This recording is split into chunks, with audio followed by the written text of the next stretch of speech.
Hello, good afternoon, everyone, and welcome. I'm Emily Burns, an associate professor of art history and the director of the Charles M. Russell Center for the Study of Art of the American West here in the School of Visual Arts at the University of Oklahoma. Some of us have been in this room all day listening to talks and exchanging ideas, but we also have some newcomers who have joined us, and so I want to repeat our university land acknowledgement as we begin tonight's event. Long before this university was established, the land on which the university now resides was the traditional home of the Haznai, Caddo Nation and Kirikiris, Wichita, and affiliated tribes. We acknowledge this territory also once served as a hunting ground, trade exchange point, and migration route for the Apache, Comanche, Kiowa, and Osage nations. Today, 39 tribal nations dwell in the state of Oklahoma as a result of settler and colonial policies that were designed to assimilate Native people. The University of Oklahoma recognizes the historical connection our university has with its Indigenous community. We acknowledge, honor, and respect the diverse Indigenous peoples connected to this land. We fully recognize, support, and advocate for the sovereign rights of all of Oklahoma's 39 tribal nations. This acknowledgement is aligned with our university's core value of creating a diverse and inclusive community. It is an institutional responsibility to recognize and acknowledge the people, culture, and history that make up our entire OU community. I want to thank again the Russell Center support team, especially Sharon Burchett, my assistant Taylor Underwood, and also Jonathan Hacker, who's watching our live stream today to capture any comments or questions that come through. So if you're watching us online, please send us your thoughts as we go. Thanks also to Richard Feinberg, who is filming our event this evening. And it's also a really exciting day for events ongoing. At the end of the lecture, we will make our way over to the Jacobson House, which is having an opening this evening. So please follow us over there after the Q&A. And also, I wanted to acknowledge the artist who has included work in what is a first exhibition in a new display case that we have here at the Russell Center. Chester Cowan is also here with us this evening. So do say hello and be sure to check out some examples of Chester's beadwork. This is the fourth lecture in this year's series, Monuments and Memory in the American West, and the lecture series is sponsored by the Merkel Family Foundation. Following talks by art historian Kirk Savage about Cherokee monuments in the East, on ledger art and museum interventions of Kaw artist Chris Papan, and by Cynthia Prescott on pioneer monuments in the American West. And this is also acting as the keynote lecture of today's Emerging Scholars Symposium, which was called Geographical Place and Conceptual Space, Approaches to the Study of Art of the American West. The lecture series probing questions: how have monuments and memorials historically and today operated to tell stories about the American West? Whose memory is designed through art? What are the spaces to resist or to build counter-memories? As well as today's symposium questions, which centered how are meanings related to place, space, identity, and culture made through and around art practices in the American West? What dialogues are built between artists of various backgrounds and cultures in the West are taken up by today's visiting scholar, Dr. Scott Manning Stevens, who I'm so happy to welcome here to campus, and who will be introduced by my colleague, Dr. Eve Chavez, Assistant Professor of Art History. Thanks, Eve.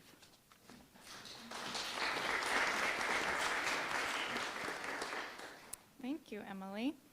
It is a pleasure to welcome Dr. Scott Manning Stevens to the University of Oklahoma for tonight's distinguished visiting lecture, sponsored by the Merkel Family Foundation. Dr. Stevens is an enrolled citizen of the Akwesasne Mohawk Nation and an associate professor of Native American and Indigenous Studies with a courtesy appointment in art history at Syracuse University. There he serves as director of the Native and Indigenous American Studies program and is also the founding director of the new Center for Global Indigenous Cultures and Environmental Justice. Stevens earned a BA in English from Dartmouth University and his PhD from Harvard University. He has held a variety of fellowships in his field, including a fellowship at Harvard's Radcliffe Institute of Advanced Studies from 2021 through 22, as well as support from the Andrew W. Mellon Foundation, the Ford Foundation, and the Newberry Library. He has also held a Fulbright Scholar Fellowship for Museum Studies in Hungary. His extensive scholarship addresses issues around Native material culture, the history of ethnographic collecting, and museum studies. A prolific author and editor, he has published key texts on white settler representations of Native Americans, such as the work of Carl Bodmer and John McStanley, as well as on Haudenosaunee art and culture. And I'd like to point out that on the table over here to my right are several examples of his publications. He has focused on the complex and layered transcultural meanings of objects and belongings that have interfaced between settler and native societies, such as in the article Cultural Mediations, or How to Listen to Lewis and Clark's Indian Artifacts, published in American Indian Culture and Research Journal in 2007, and an article Tomahawk Materiality and Depictions of the Haudenosaunee, published in Early American Literature in 2018. He is co-editor of and contributor to Why You Can't Teach United States History Without American Indians, published in 2015 by University of North Carolina Press, and it's a very useful resource. In 2020, he published an article on collecting Haudenosaunee art from the modern art for an issue of Arts, edited by Amy Lonetree and Sasha Scott, on Native survivance and visual sovereignty, Indigenous visual and material culture in the 19th and 20th centuries, to which Emily and I both contributed as well. Most recently, he contributed a text on 4 continents images for the project completed by Dr. Burns, Olivia Murphy, and Megan Evans for Chesterwood, entitled Casting Identities, Race, American Sculpture, and Daniel Chester French, and an essay in the 2023 book, Seeing Race Before Race, Visual Culture and the Racial Matrix in the Pre-Modern World. Tonight's lecture is Hewn Out of Rock, Native America and Memorial Narratives. Please join me in welcoming Dr. Stevens.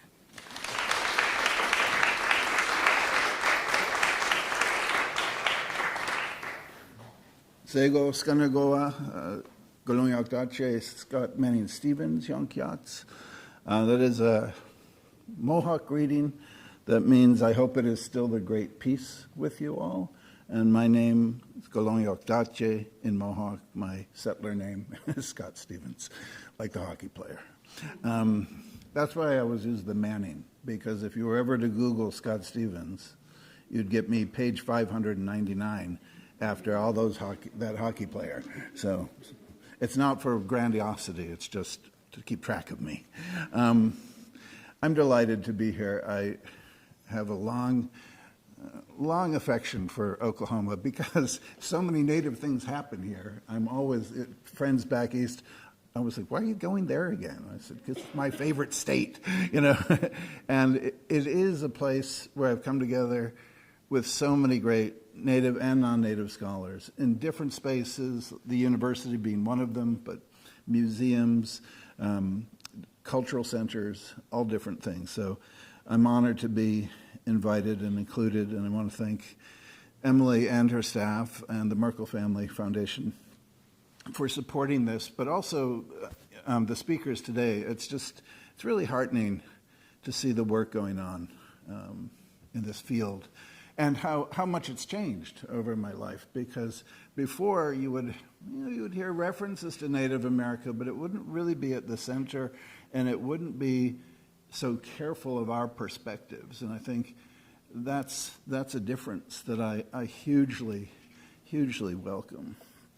So I want to talk today about the narratives created by statuary, right? Statuary in particular.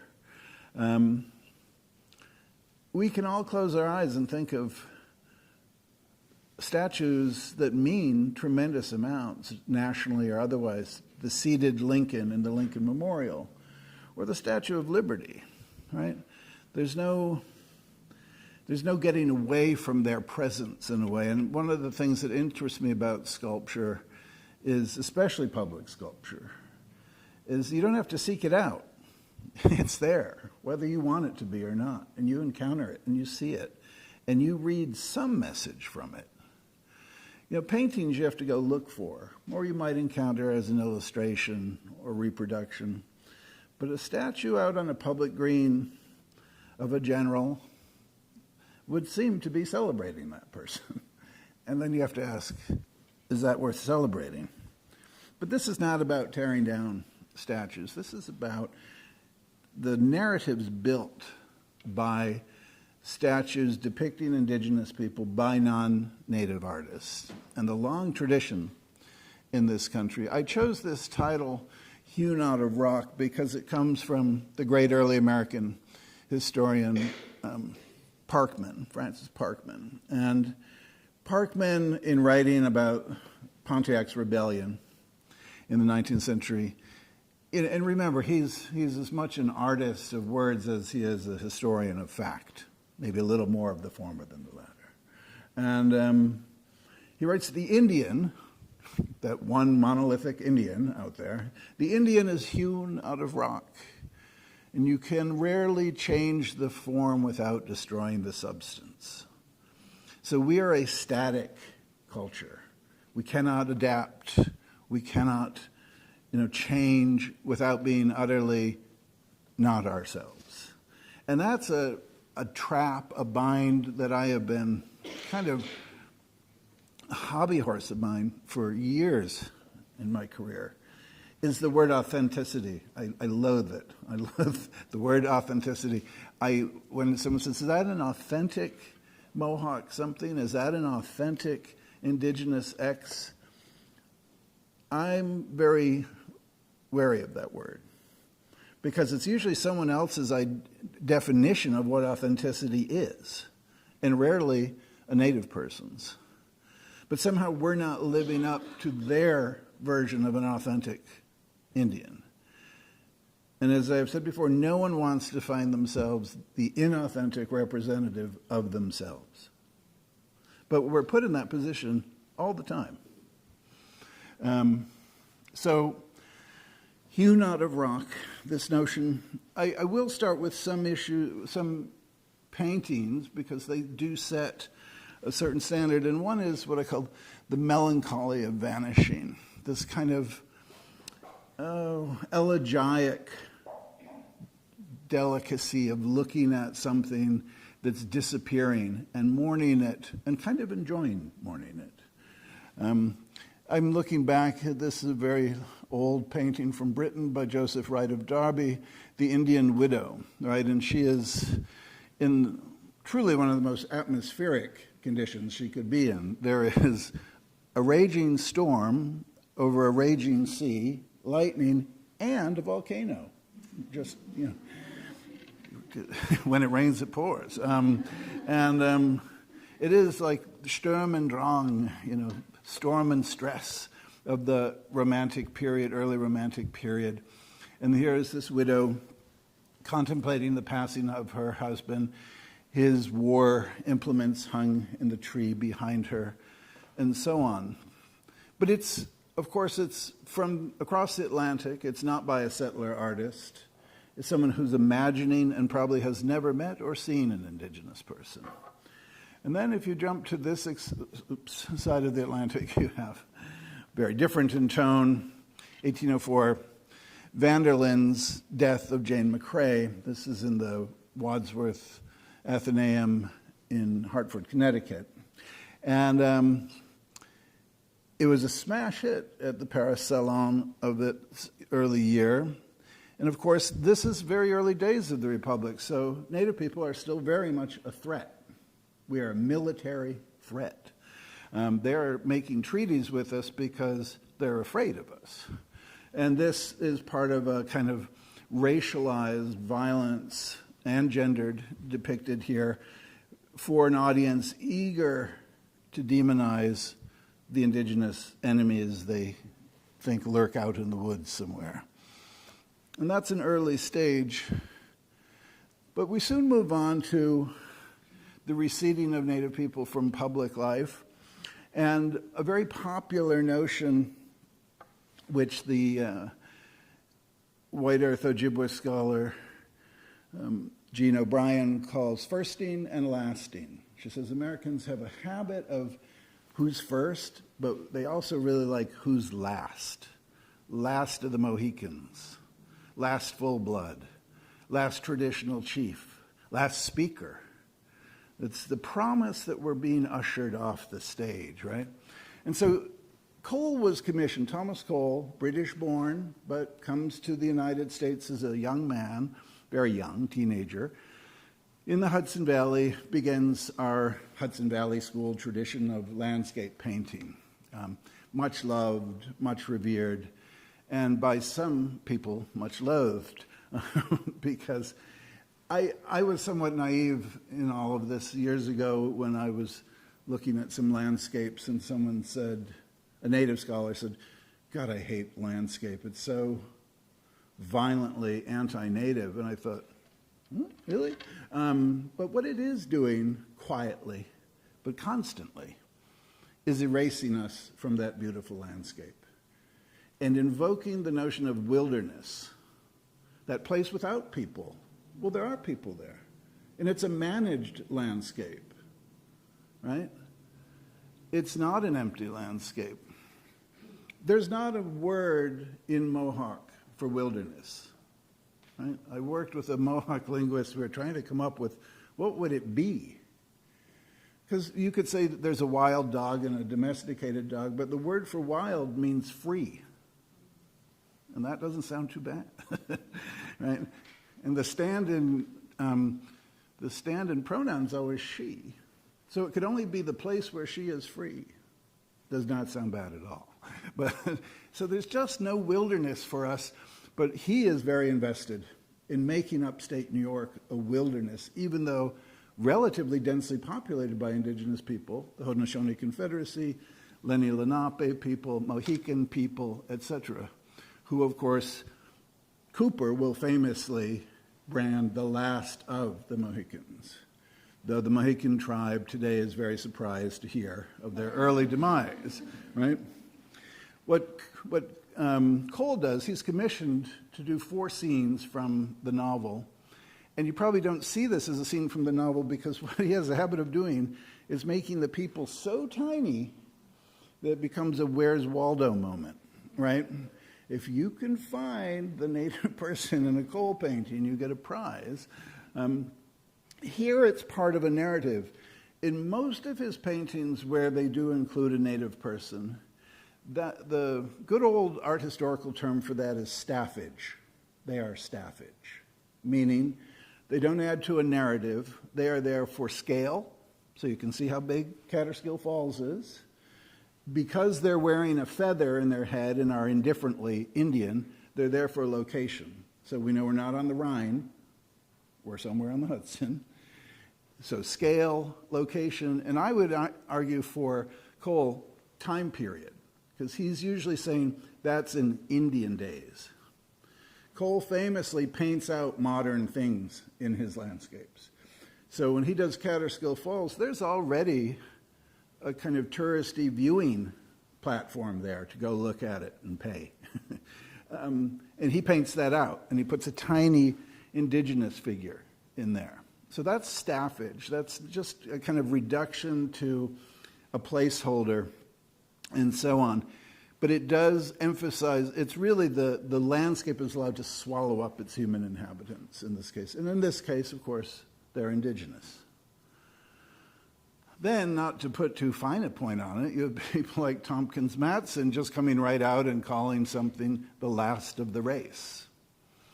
And you have this pyramidal-shaped family group looking over an empty sea as though they've been driven to the coast. And they are kind of marooned in history with nowhere to go. But I'm sorry, 1847, there are thousands and thousands of native people. So this I call aspirational vanishing. I hope they're going. And it's very common, and it becomes very popular, right? that they're doomed. And again, the perniciousness of the word vanishing as a verb is that we're doing it. I always say to my students, ask who vanished the native people. It's not a trick we pulled off. It is, but it's left as this passive, the vanishing race, as though I don't know where they're going. Well, follow your gun. 10 years later, still last of, right? This you may know from the Buffalo Bill Cody Museum at the Whitney Gallery. John McStanley's the last of their race, as opposed to the race, very similar title. Now they're in plains costume now, or regalia, and they've been driven apparently to the Pacific, and there's a setting sun, and you have to always look for all the good old art historical signs. Setting sun in the west. We even have a buffalo or a bison skull as a memento mori, right? I don't know why that bison's on the seacoast, probably drowned, but bison skull, setting sun, and then the kind of noble acceptance of our own extinction. And again, this is like part of a visual program of the colonial project. It's almost to train the innocent viewer to get used to the idea. And so it will come as no surprise when they finally get to say, last of died. In the plastic arts, in three-dimensional things, it's a little slower to cotton onto this, but it does take it up. So in 1833, now remember, those last two were 1847, 1857. This does really heat up as a topic post-Indian removal in the 1830s, because the East is pretty sure that Native people are disappearing or being kicked out. So after Indian Removal Act is passed by Congress in 1830, and then there are fights in the court to try to stop it, but by 1838, it is a fait accompli, and those tribes designated to be pushed here and other parts of the West are done. Remember, a lot of upper Midwest and Northeast Indians first are moved to Kansas territory and then doubly removed. Once people, settlers get there and they think, wait, this is way too good to be giving this to Native people. Let's remove them again, and then they send them south to what is now Oklahoma. But because of the popularity of stories like Last of the Mohicans, and Uncas is a figure in that has nothing to do with the historic Uncas who lived much earlier in the 18th century, but it's local settlers in Connecticut that put up this obelisk commemorating his life, and it has a kind of local tourist almost appeal to it. Similarly, not far from where I live in the central New York, in Auburn, New York, which was once a great Cayuga village, where the figure Logan came from. Years ago, one had to learn Logan's speech, right? This is, it's a short speech that Thomas Jefferson picked out in Notes on the State of Virginia as an example of indigenous, which by he means just indigenous to the Americas, indigenous oral eloquence. And he says, Europeans, they're so proud of figures like Cicero and Demosthenes, but we have our own great orators, and they are native. And he says, look at these words by the figure Logan, and they're about having once been friendly to the whites and then turned on by them, and now he's exacted a revenge because he's lost his whole family. And it ends famously, who is left to mourn for Logan? And then the response, no one. That's all it says on that obelisk, is that quote. But again, it is a guarantee of absence. That marker guarantees former indigenous site and can become part of a local lore. Students will probably know the figure Renato Rizaldo, his famous formulation of what he calls imperial nostalgia, which he says that's when you work to drive out and destroy a people and then you memorialize them after you've done it. And that is this all over and over again.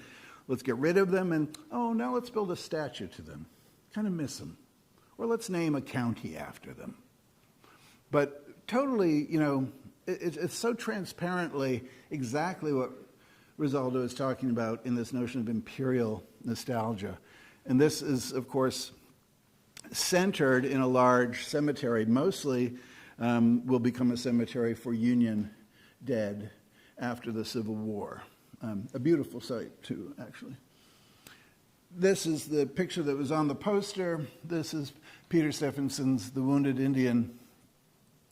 When you had the great exhibition in 1852 in Britain, the Crystal Palace and all this, the United States, I did some research on this for a different project, and it turns out the United States really botched its first appearance on the international stage. For one thing, they had to pre-order space. Each country had to pre-order space. The United States, not surprisingly, orders twice as much as it needs. Way more than any other country, but only has half of it full. And so the London papers love making fun of it. They say, if it's getting crowded at the exhibition, you want some space, go to the American Gallery, because it's really empty. We also don't understand, apparently, that it's for manufactured goods. And so we send a lot of things like bales of wool, coal, wood. And they have those in Europe, it turns out. They're not so different. We only send one piece of art. This. This is what represents the United States to Europe in 1852. This piece. The U.S. sends nothing Native American except for a felt bookmark by a Choctaw girl made at a mission school. Canada sends a ton of indigenous stuff to represent, and made things too, not seal furs and otters and things, but actual things. But the United States, this is it. This is our one artistic contribution, and obviously it's plain very clearly after the famous The Wounded or Dying Gaul of a Roman copy of a Greek work, actually. But so that you think, well, who do you make statues of wounded and dying? Well, for the Romans, of course, it made sense. Their enemy, that you're promising back home to be defeating up in the Rhine somewhere. The dying Tecumseh at the Smithsonian American Art Museum, larger than life, huge when you see it. It's really an impressive thing by Ferdinand Petrus. And again, imperialist nostalgia. The country we go to, the U.S. goes to war against Tecumseh and his alliance. He's killed at the Battle of Moravianville, and now there are statues named after, or built of him, towns named after him.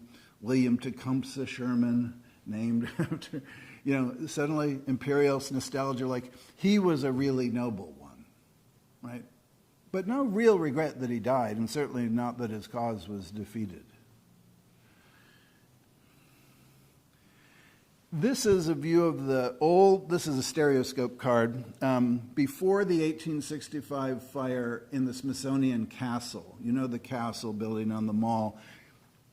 It was filled with all these beautiful John Mix Stanley paintings of the West. They all burnt up in that fire, which was the bulk of his life's work. But just to put lest you think that native life is too vital in his paintings, the museum put a plaster sculpture of the dying Gaul in the midst of it. So you would have to make the, primitive people, dying Gaul, primitive people. That was the message they were sending. And it's destroyed, of course, too, in the fire. But it's not like, well, this is a stretch to say that this is what they're doing. I think it's meant to, anyone could read it, right? Anyone should be able to read that. This has got to be one of the most prosaic titles in the history of American art. The Dying Indian Chief Contemplating the Progress of Civilization. What's it about? And it is part of a sculptural group.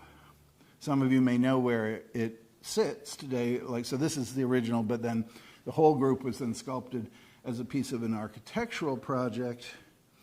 Oh, and that wasn't Crawford's first dying Indian.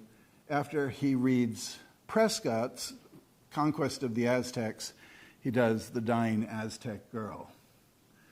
A lot of dying Indians. That's at the Met, in the American wing, at the Met. But back to our chief contemplating the progress of civilization. That is to be found today on the Capitol building in D.C. He's right there. And that's over the entrance to the Senate. In the middle is an allegorical female figure of progress. Next to her is a settler chopping down one remaining tree. A little native boy, his father contemplating their dying culture, mother with a sickly child, and to my knowledge, the only sculpted grave, it's a grave mound right here in this corner. So the native side's all about declension, declining, a terminal narrative, as we say. And the other side is about industry, school, travel, trade, etc. But this is on the Capitol building of our country. Senators walk past this in and out of that door every day since 1857. That's the message built in to the fabric of the Capitol. Inside the Capitol is still, of course, the old dangerous native, not vanishing, but still worth fighting, but considerably earlier, 1827, Daniel Boone Struggling with an Indian, that's the title of it. And this horrible piece of junk, the Horatio Greenough, I call it a piece of junk just because it is. I mean, look at the proportions of that. I would say D+ at best. That was on the front of the Capitol, right? It matched another sculpture of Columbus as discoverer of the New World with a cowering native figure at his feet. And this is this apparently giant figure protecting a woman. There was a campaign by various native people in the 1930s to get rid of this. And it was taken down in the 50s. Which shows some hope. It was put in storage in the Capitol, in the architect of the Capitol's office, for a long time until the early 2000s, and they were moving it, and alas, to tell you, it dropped. And all that survives the dog. So I think it's a happy ending, but rescue after all. But I find it phenomenal. I wonder what people from other countries thought when they came to our Capitol building, if they took the time to look at the sculpture, decorating it, killing native people, fighting native people dying off on the lintel of the. I mean, it's just so. The message, the writing is literally on the wall. I think it's kind of an irony in a certain way that when they wanted to make a monument to Parkman and it wasn't something he would have wanted necessarily, but they chose Daniel Chester French, who you've heard some talk about today, and they chose what he considered to be a stylized Iroquois sachem coming out of the rock. And this is at a monument in Boston. When I was looking for images of it online, I did find one that was just a close-up of the base that said someone had painted racist pig on it. I thought, that's nice. For his many problems, I don't know that I would call Francis Parkman a racist pig, but he was certainly benighted around issues of race in terms of he's so what we call essentialist about race. His whole the Indian is hewn out of rock. We cannot change. He cannot change. That's Parkman. But I find it a bit of an irony that you should then memorialize him with this Iroquois figure or Haudenosaunee figure in Boston, not one of our locales, really. If you know Daniel Chester French, he is, of course, the sculptor of the seated Lincoln in the Lincoln Memorial. I'm more fascinated by, I don't have pictures of them, but he has the 4 continents. So America's south and north are one. And then there's Europe, Africa, and Asia. And they're in front of the old Customs House in New York City, which is now one of the branches of the National Museum of the American Indian. And if you ever take time, people just walk by them. They walk by them. And maybe it's good that they do, because if you ever took time to look at them, they're outrageous, right? Usually when you have these 4 continents, it's a allegoricized woman who represents America, Africa, whatever. Here, it's women, but the woman representing America is clearly a white settler woman. And we're shown that because there is a crouching native man behind her, like over her shoulder like this. And then behind her are broken shards of native pottery, broken totem poles, broken Aztec things, just the detritus of a dead culture. And crouching near her is a very muscular, idealized figure of progress, an American male, ready to go at her command. Then Europe, queenly, Grecian-looking, with her hand on a globe and her other on a Bible. And behind her are all these staffs of empire. She's pretty much doing her thing. It's 1906, who cares? Africa, one of the most offensive in the group, the only one that's asleep. Naked, of course, splayed out and asleep. Sleeping Africa. That's his message.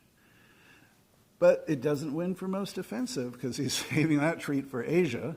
Asia is this kind of tyrannical-looking female figure who's sitting on a throne that's supported by human skulls. And she holds in her hand not a scepter, but an opium poppy. I thought, well, way to go, Daniel Chester French.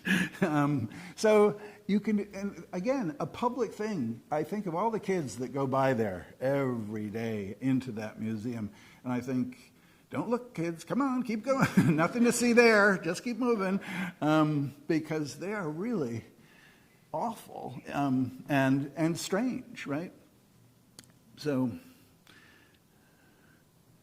even it jumps into photography. You get a new medium, same story. If you're doing it in painting and sculpture, so we all know Curtis, right?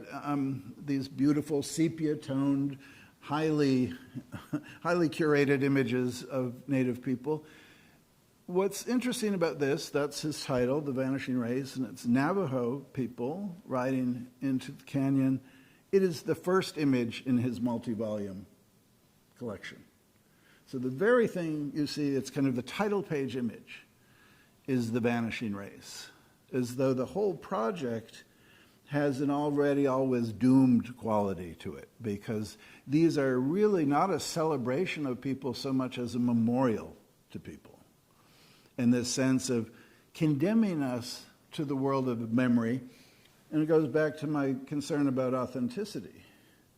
The fear that for many Americans, the only real Indian is a dead Indian. So if you're alive today, you can't be really Native, because that's really Native. They all spoke their language. Well, many of them did, because they hadn't been sent to boarding school to have it beaten out of them.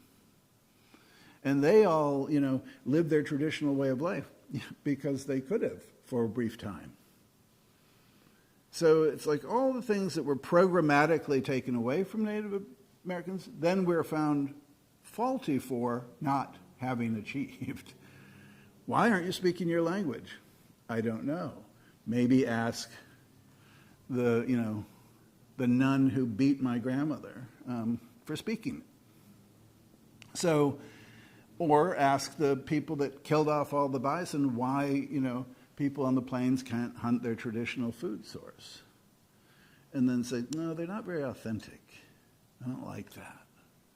So even when we jump into a new media, the message doesn't change. Here is one of a little known and I think horrific idea. So at the early Wanamaker department store, big department store back east in Philadelphia, he had a kind of particular fetish for the vanishing Indian and commissioned people, Joseph Kossuth Dixon and others, to go out west and film Native people as they are before they disappear. Very much a salvage ethnography moment. He also was going to underwrite the building of a national monument to the American Indian as a memorial that was to sit on Staten Island and to rival the Statue of Liberty in size. And the base would be a cenotaph, or a large memorial space for the disappeared race. That's the whole point of it. And they actually broke ground on it. President Taft broke ground. But because of the outbreak of World War I, the government pulled back the funding from it. But I like that someone even had the chutzpah to print up a postcard before it was ever even built and selling a postcard of a thing that's just not there, right? But what a creepy thing to have at the entrance to New York City of the Statue of Liberty, send us your masses of people and so on, and then a memorial to the late, great race that was once here, with a museum, complete with a museum and gift shop in the bottom. Grotesque, and a very little known part of history. It was originally going to be Remington, who designed the sculpture for the top, but he dies of appendicitis the winter before, and so it's going to be Daniel Chester French, but then the funding gets pulled for it. We all know this one. But one of the things, about this end of the trail, and here's where, the fact that it could be reproduced in so many sizes, desk size, office size, museum size, it is everywhere. So it is a strangely ubiquitous piece. And it was originally for a World's Fair in San Francisco.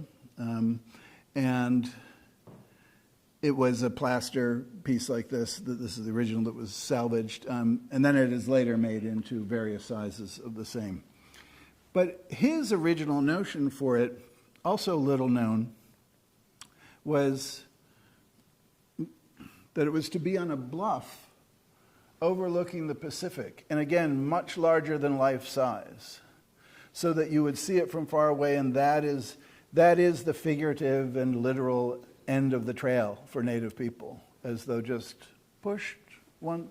And then think back to that painting by John McStanley, The Last of Their Race, at the Pacific. The sun's going down, and here we are, 50 years later, same idea.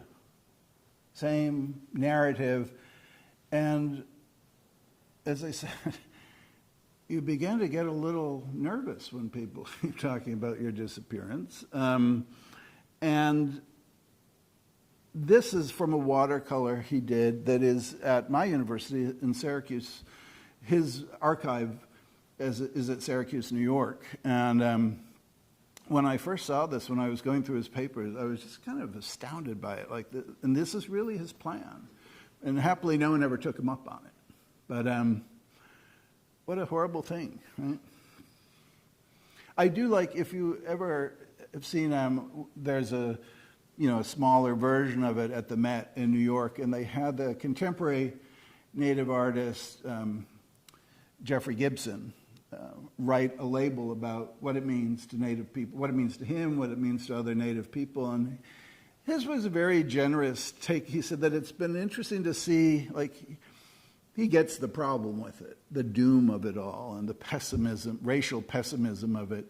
But he also points out that a lot of Native veterans groups have adopted it and surmounted it on the U.S. flag as a kind of symbol of weary service, but like earned exhaustion, as it were, but not racial extinction. And so they've kind of co-opted it for their own purposes. And he said there's something to be said about that. And the fact, of course, we are still here. Right? you can find, I just pulled two of these from our bookshelf, at university, that there's, if you go through vanishing or ending or anything like that, you're going to find a lot of titles about Native America from the 20s through the 70s. Just a very common thing. 2016, I remember coming across this, reading online, and man knows the last fluent. It's that lasting, again, that last. And so, well, what does that say? Yes, that's a tragedy for that culture. It doesn't mean that everyone that's Mandan and Hadassah living there is no longer that, or that there's not a hope of reviving that language or anything like it. But we're told this narrative. We're told this terminal narrative over and over again. And as I said, it gets tiring.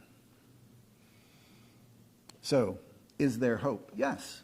To me, and the hope is, and certainly not, I don't need a counter statue, but I need to see the productivity and artistic expression of our own people so long being, told we're vanishing, we're dying out, and yet I was talking to America yesterday about this, I can't imagine a time in the past when there were so many Native artists. Before you would say well, there's Fritz Scholder, and there's Alan Hauser, and then we're done type of thing. And now there's just lists of wonderful, talented women and men, and this is a great example. This gives me hope. The founding of an institution like this in Oklahoma, right?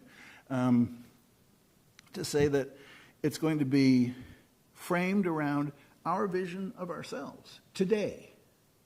Not as we were, but as we were, we're proud of that. As we are now, as we will be. We're proud of those things. And you see strains of this in Native cultural centers across the country, where I remember going to Zebawing, Chippewa Center in Mount Pleasant, Michigan, and going to their cultural center. And what was wonderful about it is if you really took the time to go through it attentively, you had such a good sense of how they understood themselves, their culture. And it wasn't all rosy, and they talked about the challenges to their community, the real sociological and economic challenges, but also the great things that they've achieved and hung on to. And I thought, this is what I want the feeling to be when I go through an exhibit, that it's carrying the people's voice in it. And I'm getting a sense of who they say they are, not who someone else says they are. And so things like this, the fact that Yanni Whitehawk was at the Whitney Biennial, the last one, and that Jeffrey Gibson's going to be in the Venice Biennale this year representing the United States. I don't want to jinx anything by saying, but I am hopeful for some kind of indigenous turn in our society that I find it hard to think we'll go backwards and forget all this in 5 years, right? That post-George Floyd was a real wake-up call about racism and race in American society. And I remember the first time I ran into the initials BIPOC, and I was like, what is that? And they were like black, indigenous, and other people of color. And I was like, we're second? No way. No way. That finally we were part of a general conception because I have served on so many university committees where they'll say, we really have to reach the black population and the Latino population and the Asians. And I'm like, wait for it, wait. And it doesn't come. And it does now. It's part of, one may, some people really roll their eyes at a land acknowledgement. Others, a land acknowledgement is a good thing if it says you're going to do something good with that information. Otherwise, as my students say, it's like someone calling you and saying they stole your car. And you say, are you going to give it back? No. But I feel better acknowledging that I stole it. You know, whereas I said, like, if we have a land acknowledgement at Syracuse, I want it to say that, and by acknowledging that we are on unceded Onondaga land, that we pledge to open up dialogue with that community and see how we can better serve their needs, right? And we do have a Haudenosaunee promise for students of the Haudenosaunee Confederacy, and they do attend free if they get in. And it has changed the fabric of the place. You know, we have almost 300 Native students. That's a difference. You know, back east, that was never the case. I went to Dartmouth, and that was the most Native students I had ever been around. And that was under 200, well under 200. But Syracuse, I love having a seminar where 8 of the 12 students are Native. You know? Or having my Mohawk students speaking Mohawk to each other in the class, and I say, you have to share with everyone. You know? So don't make me be the Native professor that says, don't speak a Native language. But I said, you know, I'm just, of course, delighted to hear those things. So I am hopeful that, you know, I was, 2 of my students who are excellent Mohawk speakers, I said, out of curiosity, I said, I'm an old man. Can you text in it? And they're like, oh, yeah. And I thought, it's safe forever now. I can sleep now. But it's just a wonderful thing that there is just much more attention to the vitality of our communities, especially in the arts, because that's a place to really see that, the beauty being produced and just the talent, but also literature, music, and so on. And I am hopeful in that regard. I wouldn't teach if I weren't at some level an optimist. Right? If I thought it was all for nothing and what the heck, I wouldn't. But I do think it is worth knowing that grim past and not looking away and calling it for what it was. And then say, well, it wasn't. Those statues with those names, what do you think they're about? They are advertising a whole people's extinction before we're extinct. They are aspirational. And we have to say that's one of those demons of the past that we must confront. We must look square in the eye and say, no. It's much better to look at. So I thank you for your attention and happy to talk.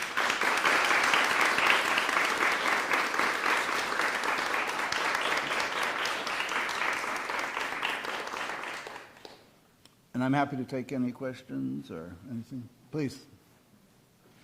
I graduated from Syracuse in 1964. Uh-huh.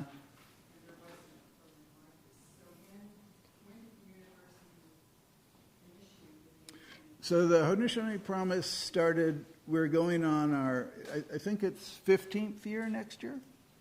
15. Yeah, and it's,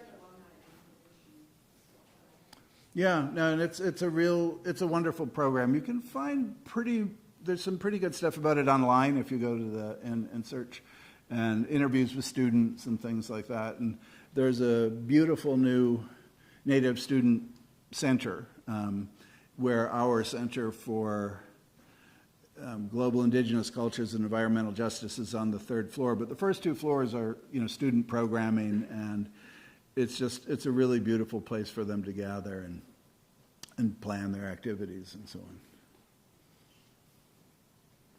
Thank you for the talk. It's more of a comment than a question, but there's a detail that I picked up on in the photograph of the cornerstone.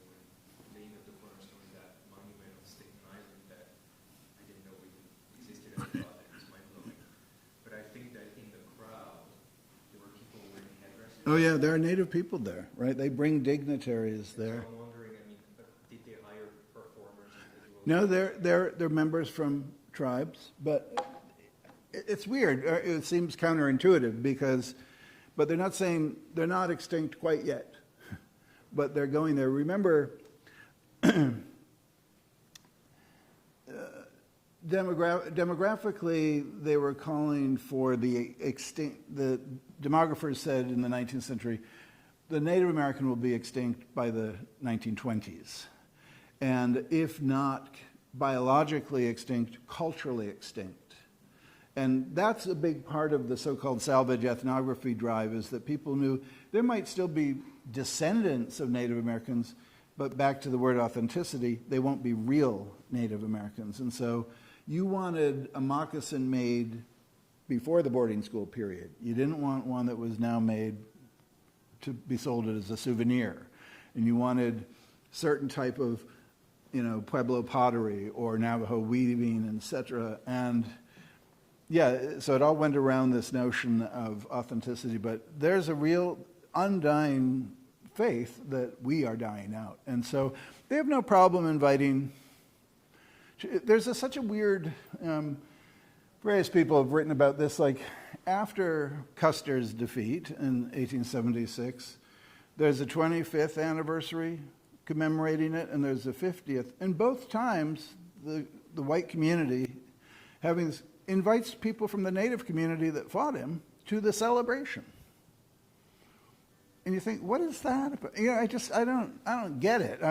There's a wonderful piece about that called "Who Killed Custer," where the white people want to know, so who among you killed him? And no one knows in that melee of a battle who. It could have been friendly fire. It could have been anybody. But they're demanding, well, who did it? So they get together and they elect someone to have done it. And they say, well, Joe's the greatest shot, so it's probably him. And then it's very dissatisfying to the people who organize it. And then the next time they have a meeting, Joe has died, so they've elected someone else to have killed Custer. And I thought, that's how we roll. Very practical. I mean, you're deciding that we have to give you this. Okay, there it is. But yeah, it is a strange. It was treated almost benignly, like, well, we should at least have some here, type of thing. And they should be recognizably Native, right?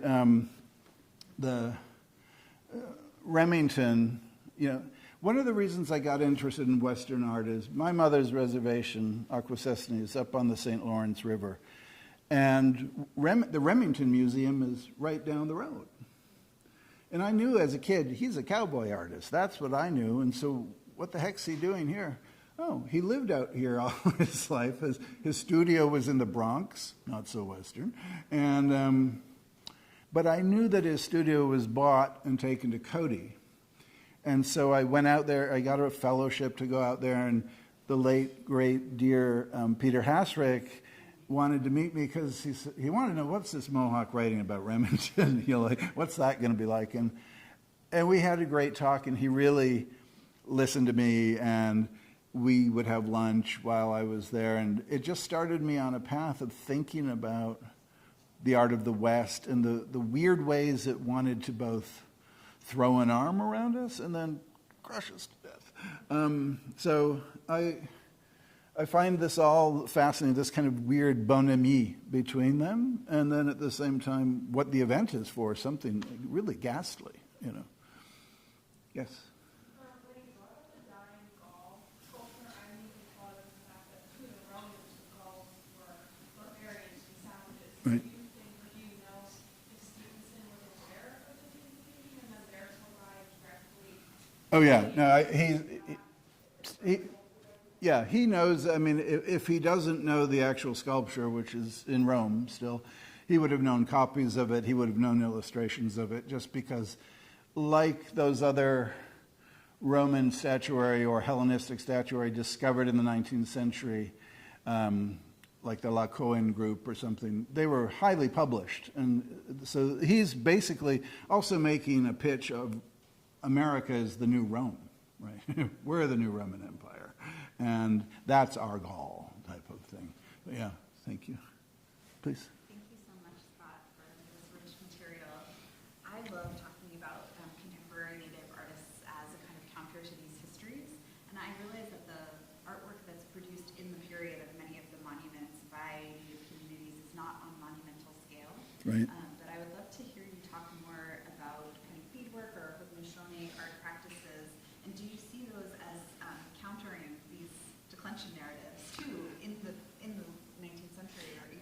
I do. I mean, especially in the Northeast, because again, the whole, when Remington's asked, does he ever paint Haudenosaunee people, because he's right near one of our reservations, he says, no, because they're dressed like everyone else. They're too far gone.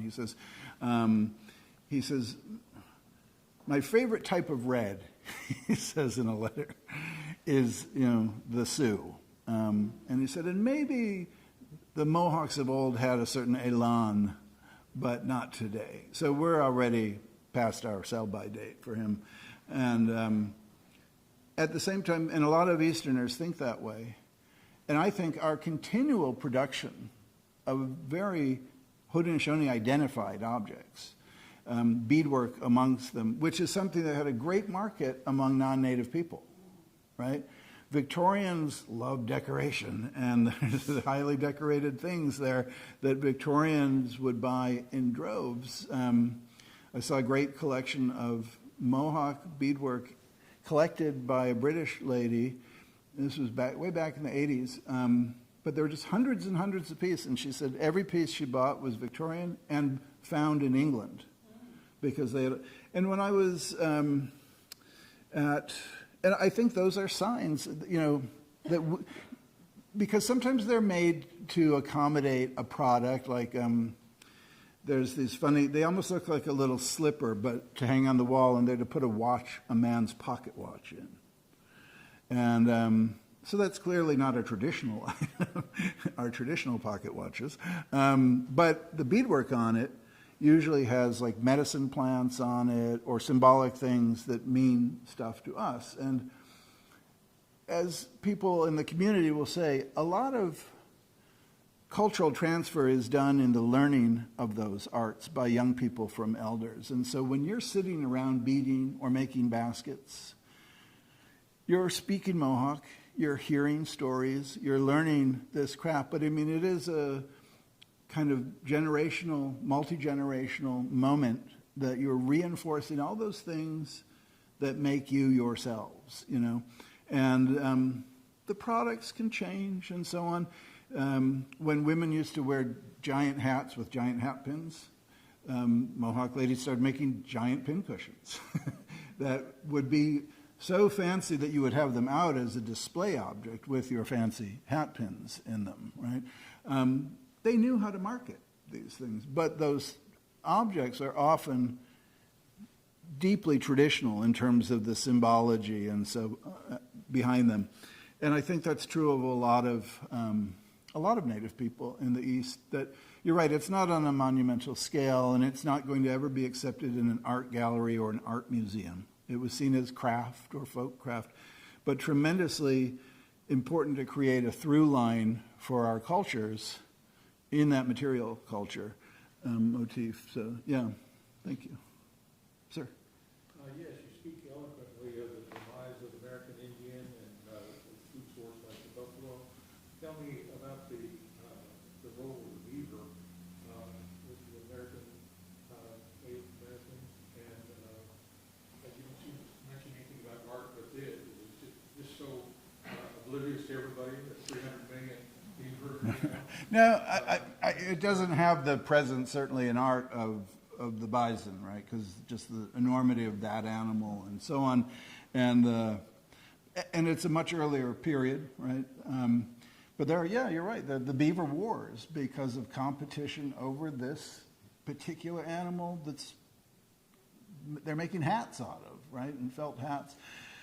And that's the thing is, sometimes it's the intervention of such a seemingly mundane economic issue. Like all of a sudden, everyone wants to find every beaver in the country because they need it for something as weird as a hat.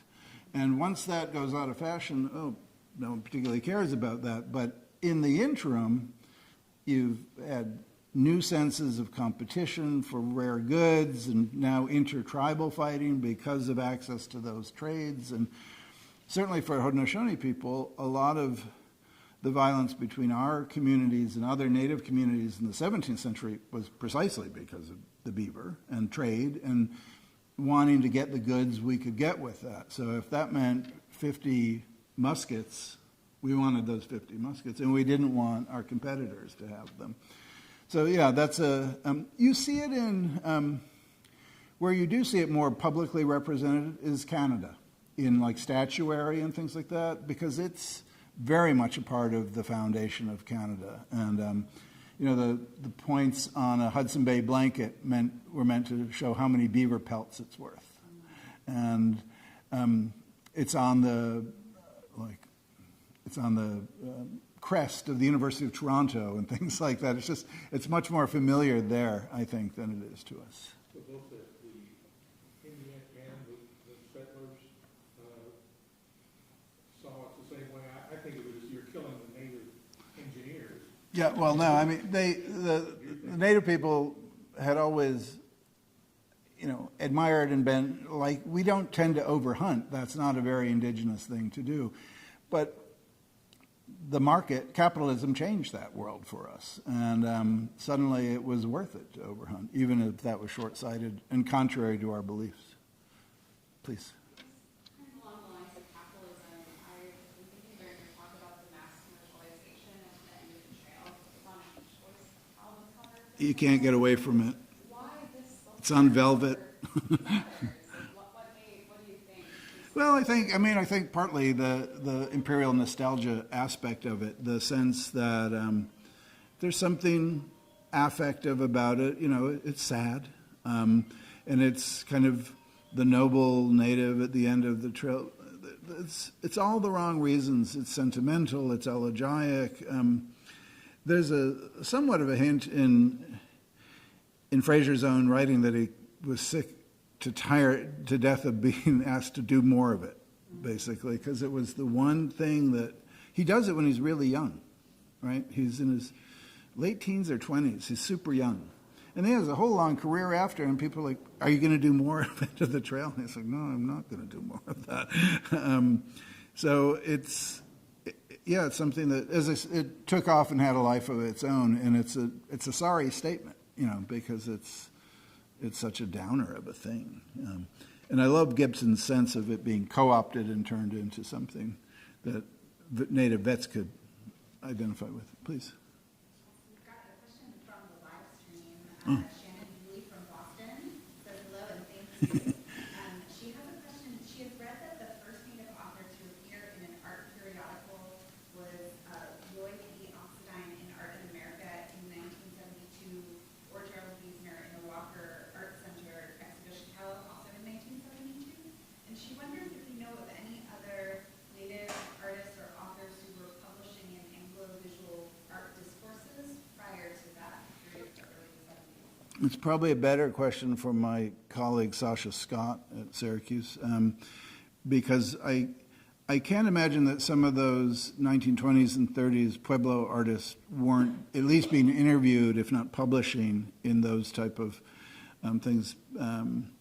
Because though Jeffrey Gibson will be the first native to represent the United States at the Venice Biennale, he won't be the first native in the Biennale, certainly, and one of the first was back with Pueblo Arts in the 1920s.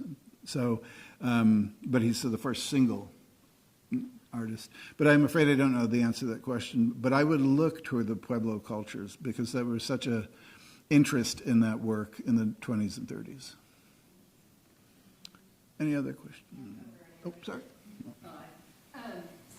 Since we're seeing Russellson, have you done much to look at how Charlie Russell looked and your thought of his representation of Native Americans versus someone like a Remington who was East Coast? Yeah, Russell has a much more cowboy sensibility. Remington went to Yale, for God's sake, and nothing wrong with that school. But I love when I see like Russell's letters where he illustrates things. He has such a quick hand and a wit about him that really is a cowboy wit. There are rough edges that I regret about sexual things. He did these peekaboo things where it's what's going on in the teepee type of thing, and they were for men's saloons, and they're it's like soft porn. And his wife bought up most of those and destroyed them, thank God. But I mean, you know, and I get it, it's to pay bills, and he was earning a living, but regrettable. A Yale man would have never done that. But I think, yeah, he has a charm that I just, it's especially the letters I gravitate towards, because I think he's writing a friend, so he's in the moment, and he just draws these wonderful things, and you get a sense of just an innate kind of skill that bubbles out of him in that way. Well, because I'm sitting here and right behind you is one of his pieces behind the Oh, yeah. his pieces of Native American. Yeah. And, Yeah, no, and he's, one of the things I always wonder about him is he's relatively late. And so a lot of what he depicts is probably not going on among Native people at that point. Yeah. It seems very nostalgic to me. Please.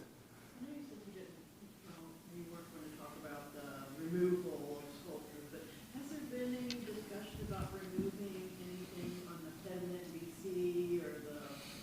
Well, not on the Senate, I'll tell you. Don't point it out. They may illuminate it at night.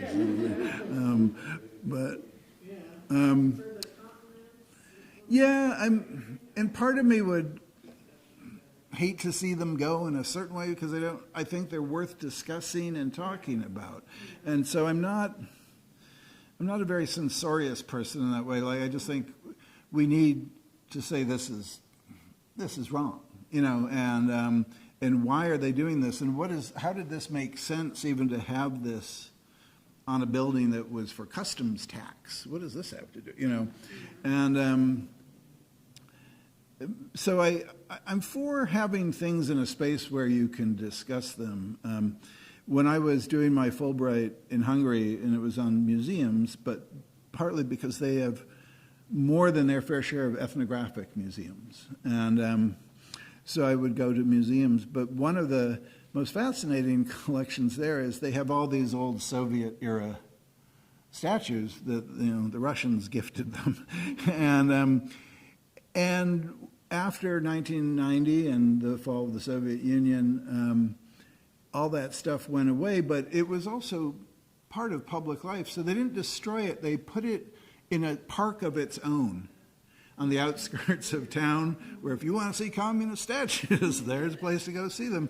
One of my favorites is it's the plinth that Joseph Stalin's statue was in, which was knocked down in 56, and all it is then is a giant plinth with boots on it, Joseph Stalin's boots. But the rest of the sculptures are there to look at and think about what was being said by them for decades. You know, people lived with those sculptures, and they're not going to erase, 50 years of history under the Soviets just by taking away those things. And so I was glad they didn't destroy them. And I could see something like that. Placing them in a more educational context where you could, look at them, but, talk about them critically and think about what they were saying to the generations they spoke to.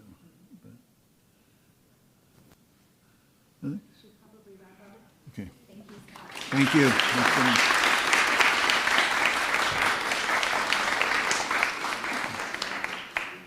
you all for coming. I hope that you will migrate over to the Jacobson House, which is just a couple of blocks up the road, for an opening that is ongoing. Feel free to follow up too with our speaker if you have any further questions. Thank you all, and have a great evening. Thank you.